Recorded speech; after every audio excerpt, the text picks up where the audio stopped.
सभी मित्रों को मेरा प्रणाम। मित्रों, आज सुबह सुबह एक वीडियो बनाने का मन हुआ तो आप लोगों के सामने उपस्थित हुआ। मित्रों,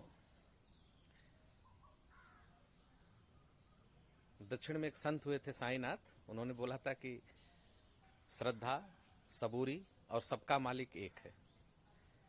वास्तव में जो मनुष्य इस अस्तित्व के प्रति श्रद्धावान हो जाता है, जो मनुष्य संतोष करता है, सब्र करता है, जितना पाया है उसमें संतोष करता है, और जो सबके मालिक एक को समझता है, जो भगवान को सबका मालिक समझता है, जो एक अस्तित्व को समझता है, उसकी सारी परेशानियां तो दूर हो ही जाती। तो उन्होंने ही एक वक्तव्य दिया था साईनाथ ने कि जैसे बैलगाड़ी चलती है और बैलगाड़ी के पीछे कुत्ता दौड़ रहा है और कुत्ते को ये भ्रम हो रहा है कि मेरे भौंकने से बैलगाड़ी चल रही है, जबकि बैलगाड़ी बैल चला रहा है, लेकिन कुत्ते को ये भ्रम हो रहा है कि बैलगाड़ी मेरे भौंकने से आगे बढ़ रही है। उसी प्रकार हम लोग भी, हमसे करवाया जा रहा है, लेकिन हम लोगों को ये भ्रम होता है कि मैं करता हूं। और यही बात भगवान गीता में कहते कहते अर्जुन को समझाते समझाते थक गए। लास्ट में जब बताए, दिव्य दृष्टि, दिव्य दर्शन हुआ, ज्ञान हुआ, तो ये बातें उनके समझ में आ गई।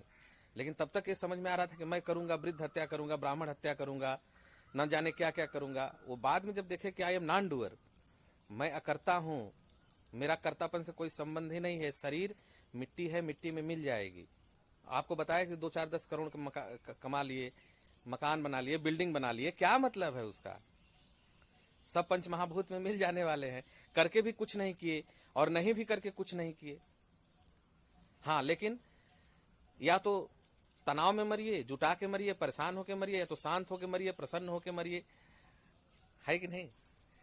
ऐसे जब आप किसी ट्रेन में जा रहे हैं, किसी रेलगाड़ी में जा रहे हैं, तो आप खड़े होकर उसमें अपने सर पर बोझा लाद लिए हैं।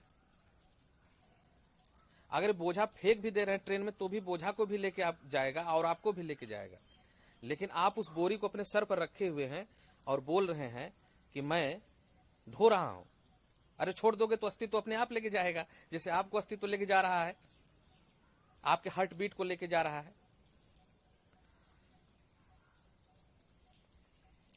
मित्रों, साइंस में 2 फंक्शन होते हैं, एक इनवॉलंटरी फंक्शन, एक वॉलंटरी फंक्शन। मतलब एक ऐच्छिक क्रिया और एक अनैच्छिक क्रिया। तो ऐच्छिक क्रियाएं वो क्रियाएं होती हैं जैसे आप सोच के, आपके विचारों से जो चलते हैं, मुझे पढ़ना है, दौड़ना है, खेलना है, सारा कुछ, वो जो आपके विचारों से चल रहे हैं,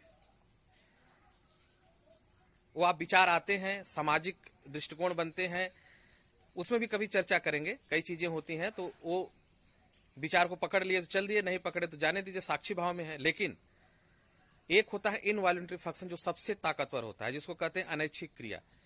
अनैच्छिक क्रिया में कौन कौन है? हमारा धड़कन, heart beat, blood pressure, digestion of food. जब हम सो रहे हैं तो भी हृदय की धड़कन चल रही है, जब सो रहे हैं तो भी रिस्पायरेटरी सिस्टम चल रहा है, जब सो रहे हैं तब भी सांसें चल रही हैं। ये जो फंक्शंस हैं, इनवॉलंटरी फंक्शन, इसको हम अनैच्छिक क्रिया कहते हैं। और यह अनैच्छिक क्रिया में आपको नहीं पता है कि अगले पल क्या होने वाला है। ये हृदय की धड़कन हमारे अंदर आई है, बचपन से हमको संभाले हुई है, और किसी पल ये हृदय की धड़कन हमारे अंदर से निकल जाएगी, तब हम चिल्लाते हैं वो मर गया, वो कर गया, वो कर गया। क्या है? सब लीला है।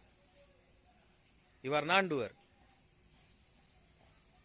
आप अकर्ता हो। सोचो जरा गहराई से मित्रों, आप कुछ भी करने वाले नहीं हो। हृदय की धड़कन है, सब कुछ कर रही है, और आप बोलते हो कि मैं कुछ नहीं करूंगा, मैं सोने जा रहा हूं, तो भी हृदय की धड़कन चलेगी, सांसों की रफ्तार चलेगी। वो अस्तित्व अपने आप कर रहा है, वो सब कुछ, सारा कुछ कर रहा है। वो अपने आप से आया, अपने आप से गया। फिर आपको अगला पल भी नहीं पता है कि क्या होने वाला है। तो इस हृदय की गहराइयों को महसूस करिए, हर पल वह क्षण चुराइए जिससे आप प्रसन्न रहें, शांत रहें, खुश रहें। तो मित्रों, फिर कभी चर्चा होगी इसी मुद्दे पर और किसी बात पर। तो मैं सबके अंदर बैठी उस प्राणमय भगवती को, उस चेतना को, उस अनंत को, उस अखंड को, उस अस्तित्व को बारंबार प्रणाम करता हूं, बारंबार नमन करता हूं। जय श्री राम।